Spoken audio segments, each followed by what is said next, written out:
ध्वनिर्वर्णा पदम् वाक्यमित्यास्पदचतुष्टयम् यस्याः सूक्ष्मादिभेदे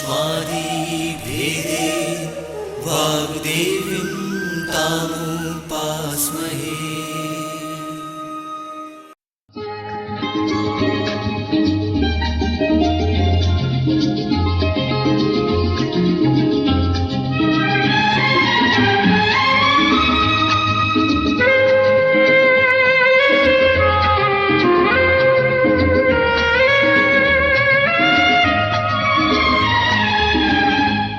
मध्य प्रदेश भोज मुक्त विश्वविद्यालय का इलेक्ट्रॉनिक माध्यम निर्माण और शोध केंद्र EMPRC प्रस्तुत करता है राजनीति विज्ञान विषय पर आधारित ध्वनि कार्यक्रम संघीय सरकार में प्रधानमंत्री की स्थिति। ये कार्यक्रम MA राजनीति विज्ञान के प्रथम वर्ष के विद्यार्थियों के लिए द्वितीय प्रश्न पत्र भारतीय सरकार और राजनीति की तीसरी इकाई पर आधारित है। इस कार्यक्रम की विषय विशेषज्ञ और वार्ताकार हैं डॉक्टर वर्षा सागोरकर। इस कार्यक्रम का ध्वनि मुद्रण, संपादन और प्रस्तुतिकरण किया है अमर बहादुर यादव ने। तो आइए सुनते हैं राजनीति विज्ञान विषय पर आधारित ध्वनि कार्यक्रम संघीय सरकार में प्रधानमंत्री की स्थिति।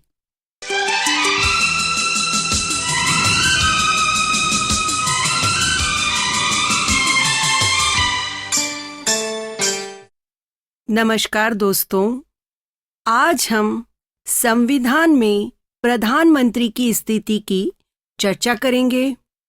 जैसा कि आप लोग सब जानते हैं कि हमारे यहाँ पर यानी भारत में ब्रिटिश मॉडल को अपनाया गया है और संविधान के द्वारा भारत में संसदात्मक शासन प्रणाली की स्थापना की गई है।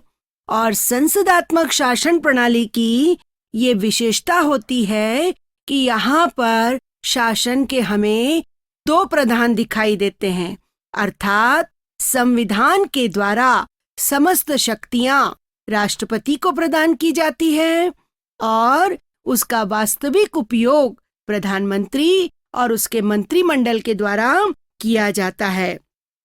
यद्यपि राष्ट्र के अध्यक्ष को राष्ट्रपति कहा जाता है, लेकिन शक्ति संरचना का मूल स्रोत ब्रिटेन के समान प्रधानमंत्री ही है। कार्यपालिका के व्यवस्थापिका के प्रति उत्तरदायी होने के सिद्धांत को छोड़कर ब्रिटेन में संसद की संप्रभुता के स्थान पर आज मंत्रिमंडल की संप्रभुता को लिया गया है। यह मंत्रिमंडल की संप्रभुता अंततः प्रधानमंत्री की सरकार की संप्रभुता है। प्रधानमंत्री जो होता है वह राष्ट्र या राज्य रूपी जहाज का चालक कहा जाता है। उसे संपूर्ण संविधान की आधारशिला भी अगर हम कहें तो अनुपयुक्त नहीं होगा। यदि मंत्रिमंडल शासन का आधार, वृद्धि और इच्छा है तो प्रधानमंत्री मंत्रिमंडल रूपी मेहराब का मुख्य पत्थर है। वस्तुतः मंत्री परिषद के भीतर और उससे भी अधिक उससे बाहर सबसे अधिक महत्वपूर्ण व्यक्ति अगर हमें कोई दिखाई देते हैं तो वह है हमारे प्रधानमंत्री। ये वो व्यक्ति हैं जो आरंभ से ही मंत्री परिषद के निर्माण से उन विषयों पर जिन पर मंत्री परिषद विचार विमर्श करती है, मंत्री परिषद और राष्ट्रपति और संसद के आपसी संबंधों से और मंत्रिमंडल नियंत्रण के अंतर्गत प्रशासन यंत्र में समन्वय से संबद्ध है। अर्थात आप देखिए कि ये प्रधानमंत्री कितने शक्तिशाली व्यक्ति हैं। डॉक्टर अंबेडकर ने भी कहा था कि वास्तव में प्रधानमंत्री हमारे संपूर्ण तंत्र की धुरी है, यानी जितना भी कामकाज है, जितनी भी शक्तियां हैं, सब कुछ प्रधानमंत्री के आसपास ही चक्कर लगाती है। और विलियम हारकोर्ट बहुत पहले ब्रिटिश प्रधानमंत्री के संबंध में कहकर गए हैं कि प्रधानमंत्री नक्षत्रों के बीच चंद्रमा के समान है। लॉर्ड मार्ले ने भी कहा था कि वह समान पद वालों में प्रथम है, परंतु जैसे जैसे राजनीतिक व्यवस्था बदलती गई वैसे वैसे प्रधानमंत्री के पद की महिमा भी बदल गई।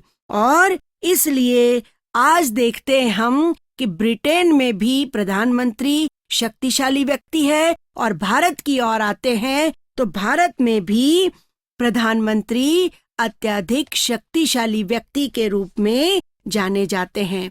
जैसा कि आप जानते हैं कि हमारे यहाँ पर प्रजातांत्रिक व्यवस्था है, और प्रजातांत्रिक व्यवस्था में प्रधानमंत्री भी एक प्रत्याशी के रूप में किसी न किसी स्थान से खड़े होते हैं और चुने जाते हैं। चुने जाने के बाद संसद के बहुमत दल का जो नेता होता है उसी व्यक्ति को प्रधानमंत्री बनाया जाता है। और हमारे यहाँ पर संसदात्मक प्रणाली है, तो इसमें ये कहा जाता है कि राष्ट्रपति के द्वारा प्रधानमंत्री की नियुक्ति की जाती है। ऐसे देखा जाए तो यह एकदम सत्य है, क्योंकि संविधान के द्वारा समस्त शक्तियां राष्ट्रपति को सौंपी गई है, लेकिन उसका उपयोग वह मंत्रिमंडल और प्रधानमंत्री की सलाह पर करता है। तो औपचारिक रूप से देखें तो प्रधानमंत्री की नियुक्ति राष्ट्रपति के द्वारा की जाती है, लेकिन वास्तव में प्रधानमंत्री संसद के बहुमत दल का नेता होता है, जिसका कमांड हो, जिसकी भारतीय राजनीति में बहुत महत्वपूर्ण भूमिका रही हो, और प्रमुख प्रशासक हो, नीति निर्माता हो, विधायक हो, राजनयिक हो, अने लीडरशिप की सारी क्वालिटी, सारी गुण जिस व्यक्ति में मौजूद होते हैं, जिसका प्रभाव दल के ऊपर होता है, उसी व्यक्ति को प्रधानमंत्री के रूप में चुना जाता है। तो ये सत्य है कि राष्ट्रपति नियुक्त करते हैं, लेकिन यह भी सत्य है कि प्रधानमंत्री की नियुक्ति या जो चयन होता है वो बहुमत के आधार पर होता है।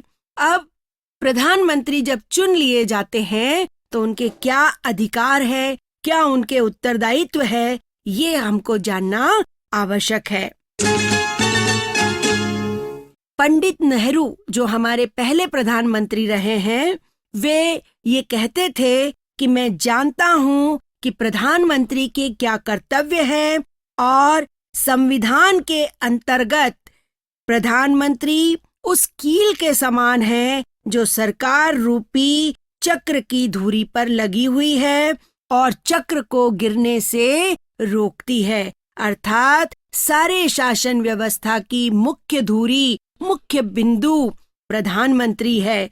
प्रधानमंत्री के कार्य इतने अधिक और इतने प्रकार के होते हैं कि उन्हें एक स्थान पर सूचीबद्ध करना एक कठिन कार्य माना जा सकता है। वह सरकार की जितनी भी नीतियां होती हैं, वह उसका प्रमुख वक्ता होता है, राष्ट्र का नेता होता है।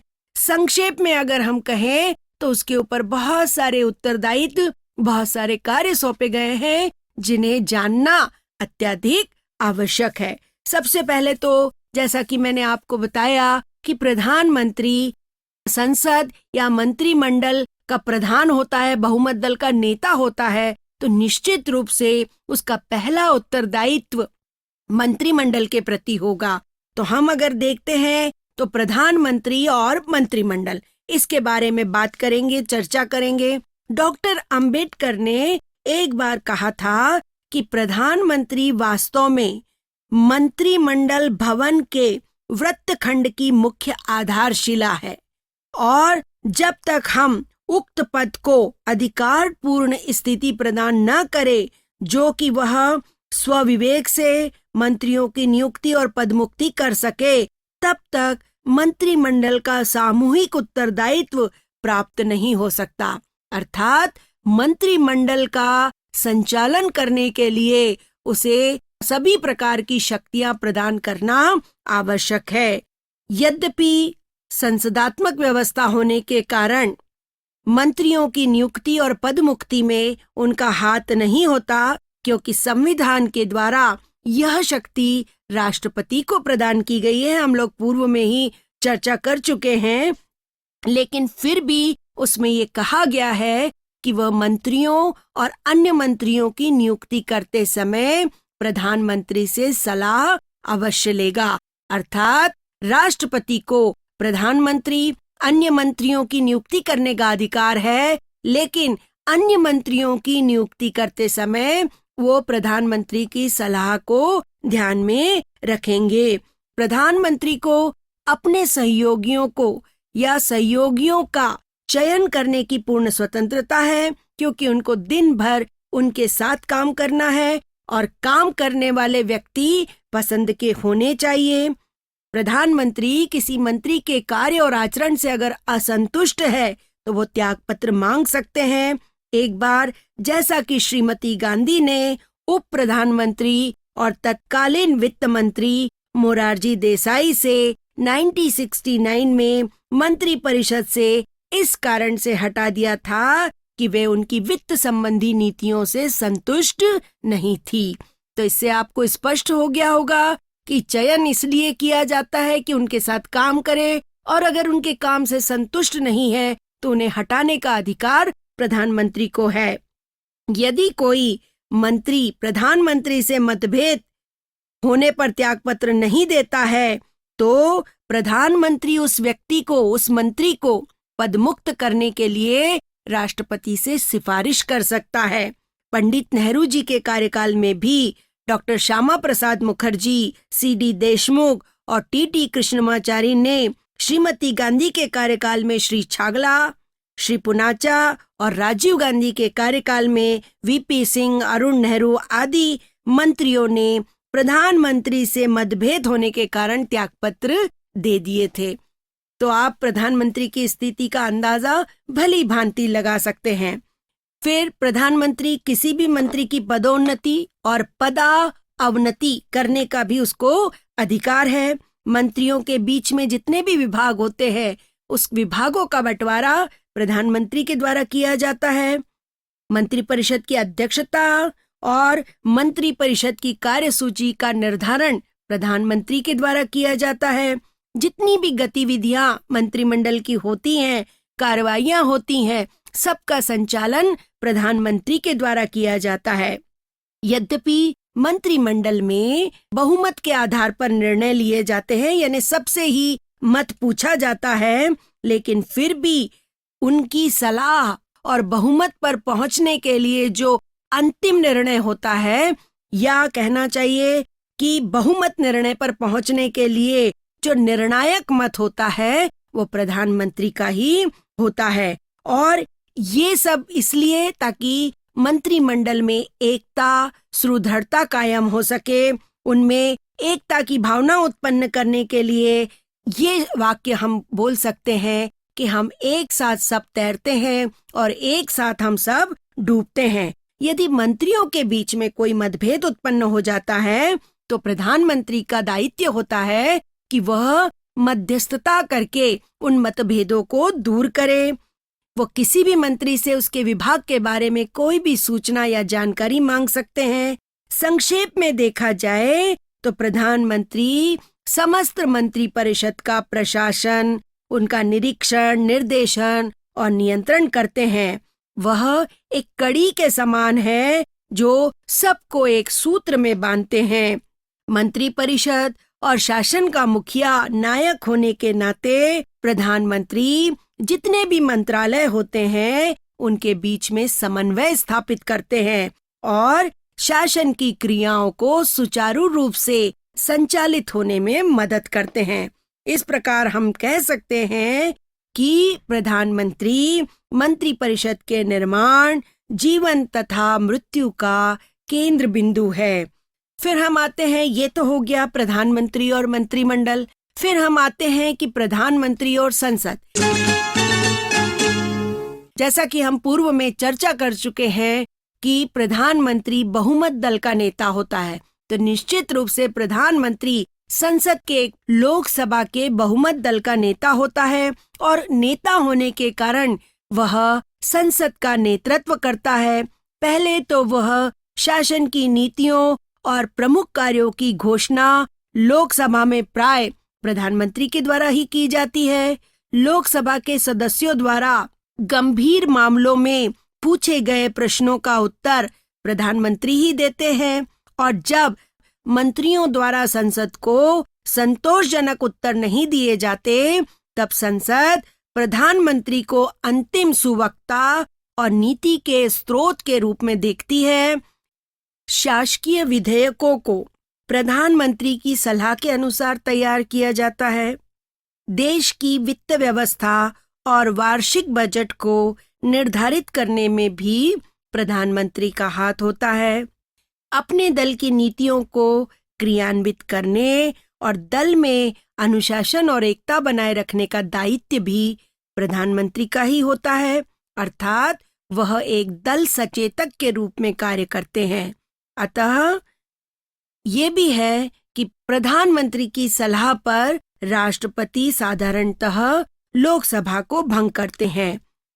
संसद में बहुमत दल का नेता होने के कारण प्रधानमंत्री आवश्यक विधि निर्माण का कार्य करवा सकते हैं। संविधान संशोधन करवाना भी प्रधानमंत्री की इच्छा पर ही निर्भर करता है। विधि निर्माण और संविधान संशोधन का निर्णय लेते समय प्रधानमंत्री को लोकमत, संसदीय विपक्ष और उनकी मनोभावनाओं का ध्यान रखना आवश्यक होता है। वस्तुतः देखा जाए तो प्रधानमंत्री संसद के प्रति उत्तरदायी होते हैं और संसद अविश्वास प्रस्ताव के द्वारा उन्हें उनके पद से हटा सकती है। तो ये हो गया प्रधानमंत्री और संसद। फिर प्रधानमंत्री और राष्ट्रपति क्या स्थिति है, ये जानना भी अत्यधिक आवश्यक है। भारतीय संविधान की कार्यप्रणाली से हम ये निष्कर्ष निकालते हैं कि राष्ट्रपति औपचारिक प्रधान है और वास्तविक कार्य प्रधानमंत्री के द्वारा संपन्न किए जाते हैं। डॉक्टर अंबेडकर ने भी संविधान निर्मात्री सभा में कहा था कि हमारे राष्ट्रपति की वही स्थिति है जो ब्रिटिश संविधान में सम्राट की है। वह राज्य का प्रधान है किंतु कार्यपालिका का नहीं। वह राष्ट्र का प्रतिनिधित्व करता है किंतु राष्ट्र पर शासन नहीं करता। वह राष्ट्र का प्रतीक है, यानी हमारे यहाँ राष्ट्रपति को राष्ट्र के प्रतीक के रूप में जाना जाता है। पंडित जवाहरलाल नेहरू जी ने भी कहा था कि हम सरकार की इस मंत्रिमंडलात्मक व्यवस्था पर बल देना चाहते हैं कि वास्तविक शक्ति मंत्रिमंडल और व्यवस्थापिका में निहित हो, न कि राष्ट्रपति में। चूंकि राष्ट्रपति संसद का सदस्य नहीं होता, इसलिए वो उनकी बैठकों में भाग भी नहीं लेते। प्रधानमंत्री राष्ट्रपति और मंत्रिमंडल के बीच में कड़ी के रूप में कार्य करते हैं, यानी मंत्रिमंडल की समस्त गतिविधियों की जानकारी राष्ट्रपति को देते हैं और राष्ट्रपति की क्या मंशा है इसकी जानकारी मंत्रिमंडल को देते हैं, अर्थात एक कड़ी के रूप में दोनों के बीच में काम करते हैं। भारतीय राजनीति की कार्यप्रणाली के परिप्रेक्ष्य में एक तथ्य है जिसे नकारा नहीं जा सकता कि जितने भी आज तक प्रधानमंत्री हुए हैं वो न्यूनाधिक रूप से औपचारिक या संविधान या राज्य के प्रधान ही रहे हैं और उन्होंने जो स्थिति उनको दी गई है उसी को उन्होंने स्वीकार किया है। तो इस प्रकार हम देखते हैं कि प्रधानमंत्री निश्चित रूप से मंत्रिमंडल और राष्ट्रपति के मध्य कड़ी के रूप में कार्य करते हैं, जिससे कि संचालन में किसी प्रकार का व्यवधान उत्पन्न ना हो सके। फिर मैंने आपको पूर्व में बताया कि वो दल सचेतक के रूप में कार्य करते हैं, दल के नेता होते हैं। तो प्रधानमंत्री की जिम्मेदारी अपने दल के प्रति भी बहुत महत्वपूर्ण होती है, चूंकि वो दल का यथार्थ में नेता होते हैं और इसलिए वह दल के ऊपर, दल की कार्यप्रणाली के ऊपर, दल की नीतियों के ऊपर पूरी तरह से नियंत्रण बनाए रखते हैं। और वस्तुतः देखा जाए तो प्रधानमंत्री की भूमिका 3 बातों पर निर्भर करती है कि प्रधानमंत्री और दलीय अध्यक्ष में से किसने किसके चुनाव में क्या भूमिका अदा की। क्या प्रधानमंत्री संसदीय दल की शक्ति का मूल स्रोत है या क्या प्रधानमंत्री को भारतीय जनता का समर्थन और विश्वास प्राप्त है। इस प्रकार हम ये देखते हैं कि जो दल में मजबूत होता है या प्रधानमंत्री के रूप में मजबूत होता है, उसको हर जगह सफलता मिलती है। और वर्तमान प्रधानमंत्री जो मोदी जी है, वो एक दल सचेतक भी है, अपने दल के लिए भी कार्य कर रहे हैं और अपने देश के लिए भी कार्य कर रहे हैं। फिर मैंने आपको बताया कि संसद के जितने भी नीतियां बनाई जाती हैं, जितनी भी नीतियों का निर्माण किया जाता है, उसमें प्रधानमंत्री की भूमिका अति महत्वपूर्ण होती है। चूंकि वह सरकार के प्रमुख प्रवक्ता होते हैं, अंतर्राष्ट्रीय सम्मेलनों में भाग लेते हैं, देश की नीतियों को स्पष्ट करते हैं, इसलिए उनकी भूमिका यहाँ बहुत अधिक महत्वपूर्ण हो जाती है और सब व्यक्तियों से बात करके देश के हित में वह निर्णय लेते हैं। फिर प्रधानमंत्री और राज्य अमेरिका की भांति भारत में भी संघात्मक शासन प्रणाली की स्थापना की गई है। चूंकि भारतीय प्रधानमंत्री का पद राज्यों की राजनीति का भी चालक दिखाई देता है, इस दृष्टि से अगर हम देखें तो वैसे वो राज्यों की राजनीति को नियंत्रित नहीं करते हैं, लेकिन फिर भी राज्यों के राज्यपाल की नियुक्ति प्रधानमंत्री के हाथ में होती है, उसकी औपचारिक घोषणा भी होती है। वैसे भी भारत में अधिकांश राज्यों की स्थिति दुर्बल है, जिसके फलस्वरूप प्रधानमंत्री केंद्रीय सहायता के द्वारा भी राज्यों को नियंत्रित करते हैं और जहां उनके दल की व्यवस्था होती है या दल की सरकार होती है, वहां भी प्रधानमंत्री वहां उस राज्य को नियंत्रित करते हैं। वैसे देखा जाए तो प्रधानमंत्री राज्यों के भी नेता कहे जा सकते हैं। और अब प्रधानमंत्री और योजना आयोग, अब योजना आयोग का नाम नीति आयोग हो गया है। तो नीति आयोग के अध्यक्ष हमेशा पूर्व में जब तक योजना आयोग था तब तक प्रधानमंत्री ही थे और अभी भी हैं। और योजना आयोग की एक अंतरंग संस्था है राष्ट्र विकास परिषद, जो कि पंचवर्षीय योजनाओं का निर्माण करती है। तो वो सब भी प्रधानमंत्री के डायरेक्शन में, नियंत्रण में या निर्देशन में ही किया जाता है।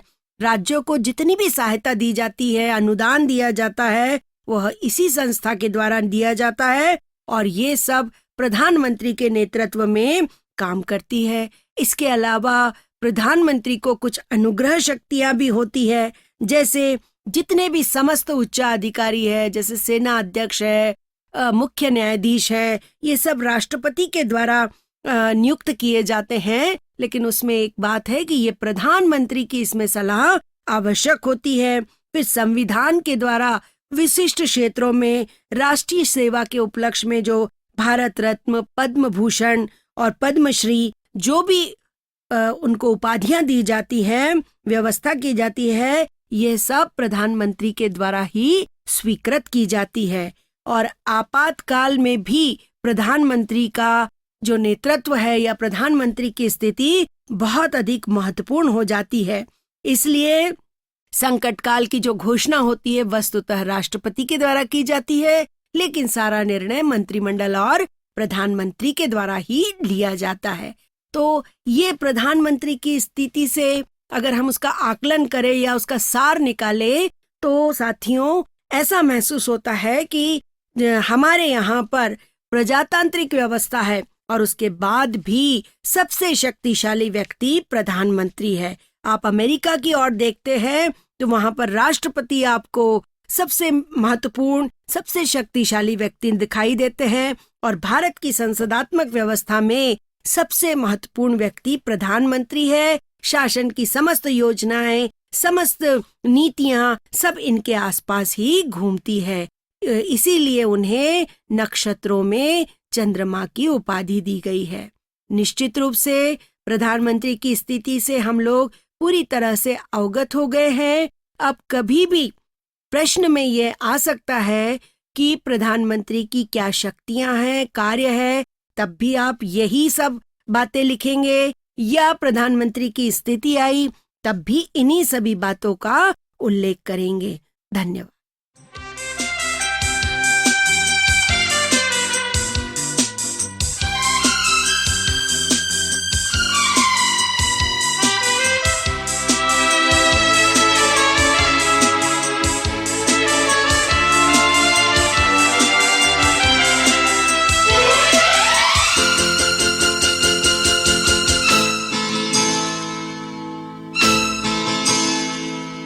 अभी आप सुन रहे थे राजनीति विज्ञान विषय पर आधारित ध्वनि कार्यक्रम संघीय सरकार में प्रधानमंत्री की स्थिति। कार्यक्रम की विषय विशेषज्ञ और वार्ताकार थी डॉक्टर वर्षा सागोरकर। निवेदिका थी अनुराधा। इस कार्यक्रम का ध्वनि मुद्रण, संपादन और प्रस्तुतिकरण किया अमर बहादुर यादव ने। ये शैक्षणिक ध्वनि कार्यक्रम मध्य प्रदेश भोज मुक्त विश्वविद्यालय के इलेक्ट्रॉनिक माध्यम निर्माण और शोध केंद्र EMPRC द्वारा निर्मित किया गया।